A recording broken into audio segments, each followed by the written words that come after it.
पहले का नियम कितना प्रबल था, पहले की स्त्रियां अपने पति का नाम तक नहीं लेती थी। अब आज के जमाने में तो आवाज दे के बुला लेती हैं, ए कमलेश। अब कमलेश डिप्रेशन में, चिंता। पहले की स्त्रियां कितनी नगर निगम वाले आए, नगर पालिका वाले, नगर निगम वाले आए और डायरी लेकर, फाइल लेकर आए, सबके घर जाए थे। एक घर में पहुंचे, वहां जाकर उन्होंने दरवाजा बजाया, बेल बजाई, पत्नी निकल के बाहर आई। जैसे ही पर पुरुष को देखा, उसने सिर पे पल्लू ले लिया, पल्लू लिया तो उसने पूछा तुम कौन हो? तो कहा हम नगर निगम से आए। अच्छा, सर्वे करने के लिए? अच्छा, क्या सर्वे करना है? कितने लोग रहते हैं इस घर में? 4। अच्छा, क्या नाम है?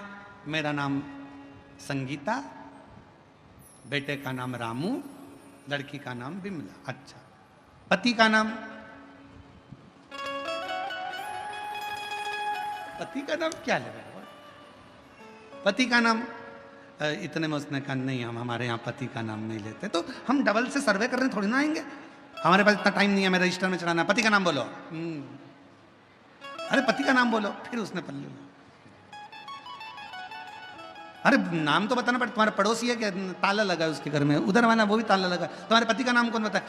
मैं तुमको कुछ बताऊंगी, तुम उससे समझ जाओगे। हाँ समझ जाएंगे। बोल तेरे पति का नाम क्या है? तो उसने सिर पे पल्लू लेकर बोला 3 गंजी और 3 गंजी कितनी हो गई?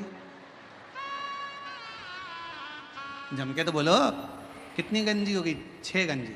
बस, मेरे पति का नाम ये। अच्छा, छगंजी? हाँ, मेरे पति तो समझ में आ, छगंजी। अब कितना पूर्व का समय, आज का समय में कितना अंतर है। और आज के समय में तो पत्नी पति का नाम लेना एक गौरव महसूस करती है। एक कमलेश,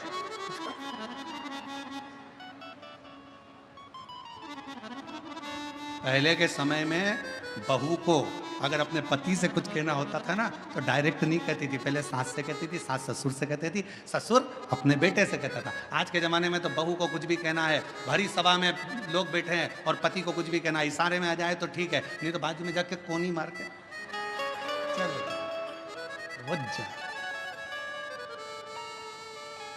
अब दुर्जय की पत्नी बड़ी धर्मात्मा थी, बामन।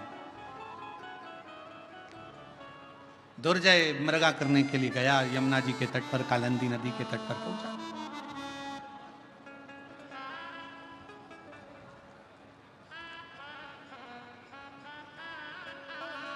कालिंदी नदी के तट पर जैसे ही पहुंचा, एक सुंदर सी स्त्री, नाम पूछा जा रहा है, तुम्हारा नाम क्या है? वो बताती नहीं है।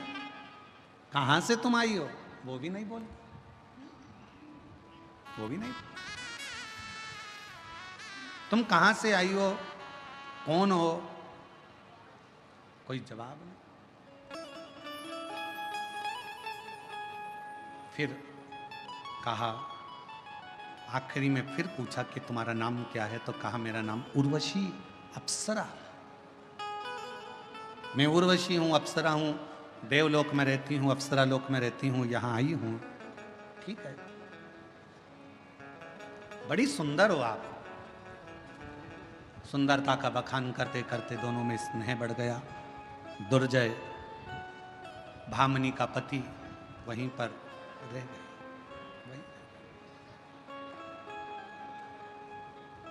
6 महीने निकल गए। दुर्जय की पत्नी भामनी इंतजार करती रही कि मेरा पति आएगा, पर 8 महीने निकल गए, पति नहीं। तब 1 वर्ष निकल गया, पति नहीं आया, और उसी उर्वशी अप्सरा के साथ में निवास कर रहा है। उसी उर्वशी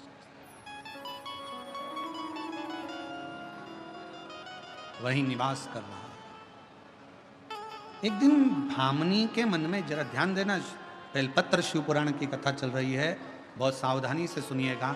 आज कथा का 6ठा दिवस है। आज की कथा को शिवरात्रि की कथा मानी जाती है, और कल कथा का समय सुबह 8 बजे से 11 बजे तक कथा स्थल पर रहेगा। टीवी पर वही 1 बजे से 4 बजे तक रहेगा। पर जो आज की कथा है उसको अपनी जिंदगी में उतारना जरूर कि एक बेलपत्री की महत्वता कितनी है, उसको समझिए।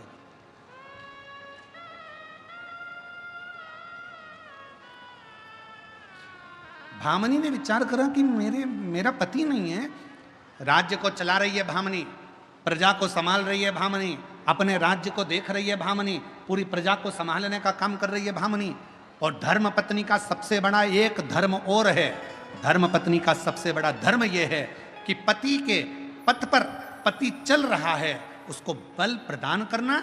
और मान लो पति अगर कहीं उलझ गया है, कोई चिंता में, कोई व्याधि में, कोई टेंशन में अगर पति पड़ गया है, तो धर्म पत्नी का सबसे बड़ा लक्षण है उसको व्हील पावर मजबूत करना। क्यों चिंता करते हो, सब अच्छा होगा, भगवान ने दिया था और देगा, अच्छा समय आएगा, टेंशन मत लो, चिंता करने की जरूरत नहीं है। क्यों चिंता करते हो, किस लिए?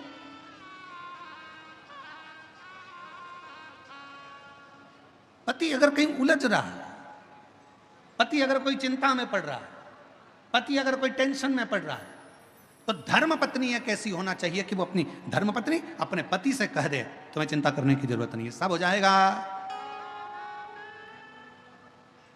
सब हो जाएगा। और तेरी कृपा का क्या है भरोसा, कब किस पर हो जाए जरा। ऐसा कौन सा काम है दुनिया का जो नहीं होगा, सब होगा। थोड़ा रुको, शांति रखो, क्यों चिंता करते हो? भामनी में लगा मन